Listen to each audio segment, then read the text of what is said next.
வணக்கம். இது உதயன் வலையொலியின் காலை நேர செய்திகள். செய்தி தொகுப்பு உதயன் டிஜிட்டல் செய்தி பிரிவு செய்திகளோடு நான் புஷ்கரணி ரவீந்திரன். சர்வதேச நாணய நிதியத்தின் தேவைக்கேற்ப தற்போதைய அரசாங்கம் செயற்பட்டு வருகின்றது என்று பத்ரமுள்ள சீலரத்ன தேரர் குற்றம் சாட்டியுள்ளார். அவர் மேலும் தெரிவித்ததாவது, சர்வதேச நாணய நிதியத்தின் நிபந்தனைகளை ஏற்க மாட்டோம் என கூறி வந்த அரசாங்கம் தற்போது சர்வதேச நாணய நிதியத்தின் தேவைக்கேற்பவே செயற்பட்டு வருகிறது. அவ்வாறு செயற்பட வேண்டாம் என அரசாங்கத்தை வலியுறுத்துகின்றோம். தற்போதைய அரசாங்கம் பொய்யுரைத்தை ஆட்சியை பிடித்துள்ளது. தற்போது நீதிமன்ற உத்தரவுகளும் மீறப்படுகின்றன. நீதிமன்ற உத்தரவிற்கமையவே ஊடகவியலாளர் சமுதித்தவுக்கு பாதுகாப்பு வழங்கப்பட்டிருந்தது. அந்த பாதுகாப்பு தற்போது நீக்கப்பட்டுள்ளது. நீதிமன்ற உத்தரவிற்கமைய இதற்கு நடவடிக்கை எடுக்கப்பட்டதா அல்லது காட்டு சட்டம் பயன்படுத்தப்பட்டதா என்பது பற்றி அரசாங்கம் தெளிவுபடுத்த வேண்டும். நாட்டு மக்கள் எதிர்காலத்தில் விளக்குமாறை கையில் எடுக்கும் வகையில் அரசாங்கம் செயற்படக்கூடாது என்றார். இந்த ஊடகவியலாளர் சந்திப்பின் போது விளக்குமாறையும் சீலரத்ன தேரர் எடுத்து வந்தமை குறிப்பிடத்தக்கது.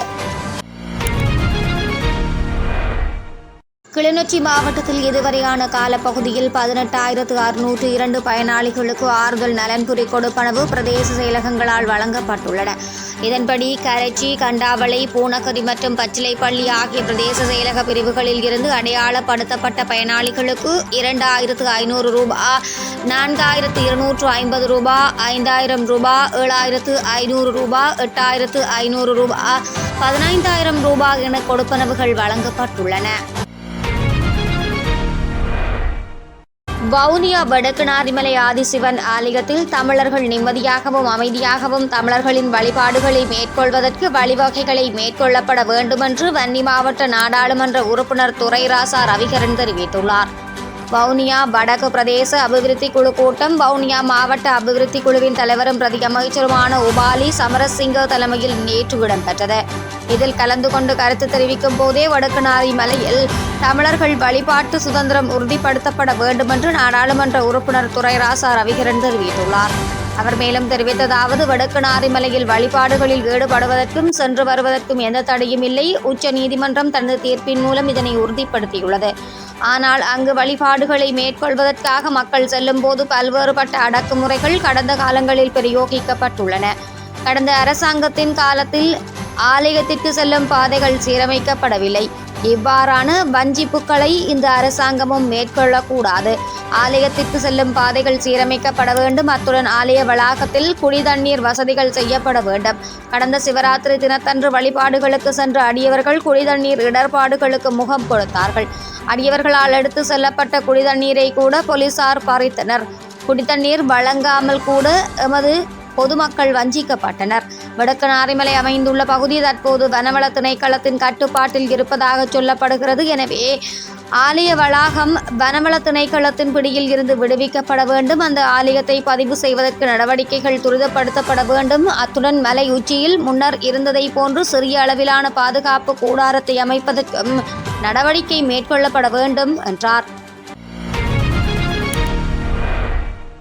ஐக்கிய தேசிய கட்சியை ஒரு சிலர் பயண கைதியாக பயன்படுத்த முற்படுகின்றனர். அவ்வாறான செயற்பாடுகள் மூலம் கட்சியை அழிப்பதற்கு இடமளிக்க முடியாது என்று நாடாளுமன்ற உறுப்பினர் ரவி கருணாநாயக்க தெரிவித்துள்ளார். இது தொடர்பில் அவர் மேலும் தெரிவித்ததாவது, ஒரு சிலரின் தனிப்பட்ட தேவைக்காக கட்சியை அழிக்க இடமளிக்க முடியாது. மக்களின் கட்சியான ஐக்கிய தேசிய கட்சியை பாதுகாக்க வேண்டும். கட்சியை விட்டு சென்றவர்களும் மீள வர வேண்டும். ஒரு சிலருக்காக எமது கட்சியை பயண கைதியாக பயன்படுத்த இடமளிக்க முடியாது. நாட்டில் பெரிய மாற்றங்கள் ஏற்படுத்திய கட்சியே ஐக்கிய தேசிய கட்சியாகும். அந்த கட்சியை பழைய நிலைமைக்கு கொண்டு வர வேண்டும் என்றார். விவசாய நவீனமயமாக்கல் திட்டத்தின் கீழ் கிளிநொச்சி மாவட்டத்தைச் சேர்ந்த 91 விவசாயிகளுக்கு 25 மில்லியன் ரூபாய் ஒதுக்கப்பட்டுள்ளது. கிளிநொச்சி மாவட்ட ஒருங்கிணைப்பு குழு கூட்டம் நேற்று முன்தினம் கிளிநொச்சி மாவட்ட செயலகத்தில் இடம்பெற்றது. இதன் போதே கிளிநொச்சி மாவட்டத்தைச் சேர்ந்த 91 விவசாயிகளுக்கு 25 மில்லியன் ரூபாய் ஒதுக்கப்பட்டுள்ளதாக தகவல் தெரிவிக்கப்பட்டுள்ளது. இதுவரையான காலப்பகுதியில் 10 பயனாளிகள் வங்கிகளில் இருந்து கடன்களை பெற்றுக் கொண்டுள்ளனர். இதேவேளை ஏனைய பயனாளிகளுக்கான கடனுதவி விண்ணப்ப படிவம் வங்கிகளின் தலைமையகத்திற்கு அனுமதி கோரி அனுப்பப்பட்டுள்ளன. தமிழரசு கட்சியின் இன்றைய மத்திய குழு கூட்டத்தில் பார்வையாளராக கலந்து கொள்ளும் எவரும் வாக்களிக்க முடியாது என்று இலங்கை தமிழரசு கட்சியின் துணைத் தலைவர் மருத்துவர் சி. சிவமோகன் தெரிவித்துள்ளார். இலங்கை தமிழரசு கட்சியின் பதில் பொதுச் செயலாளரும் நாடாளுமன்ற உறுப்பினருமான ப. சத்தியலிங்கத்திற்கு அனுப்பி வைத்துள்ள கடிதத்திலேயே அவர் இவ்வாறு குறிப்பிட்டுள்ளார். தமிழரசு கட்சியின் தலைவரான மாவை சேனாத ராஜாவின் பதவி விலகல் கடிதத்தை ஏற்பதா இல்லையா என்பது தொடர்பான வாக்கெடுப்பு இன்று நடைபெறவுள்ள நிலையிலேயே பார்வையாளர்கள் வாக்கெடுப்பில் கலந்து கொள்ளவோ அல்லது விவாதங்களில் பங்கெடுக்கவோ முடியாது என்று கட்சியின் துணைத் தலைவர் கூறியுள்ளார்.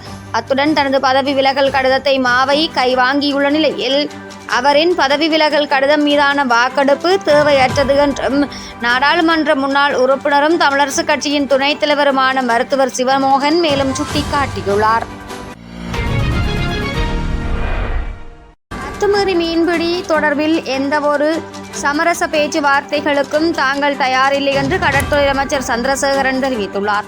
யாழ்ப்பாணத்தில் நடைபெற்ற கலந்துரையாடல் ஒன்றின் பின்னர் ஜனாதிபதி அனுரகுமார திஸநாயக்க இந்தியாவிற்கு பயணம் மேற்கொண்ட போது இலங்கை இந்திய மீனவர்களிடையே ஒரு மனிதாபிமான தீர்மானம் எட்டப்பட வேண்டும் என்று கூறப்பட்டது.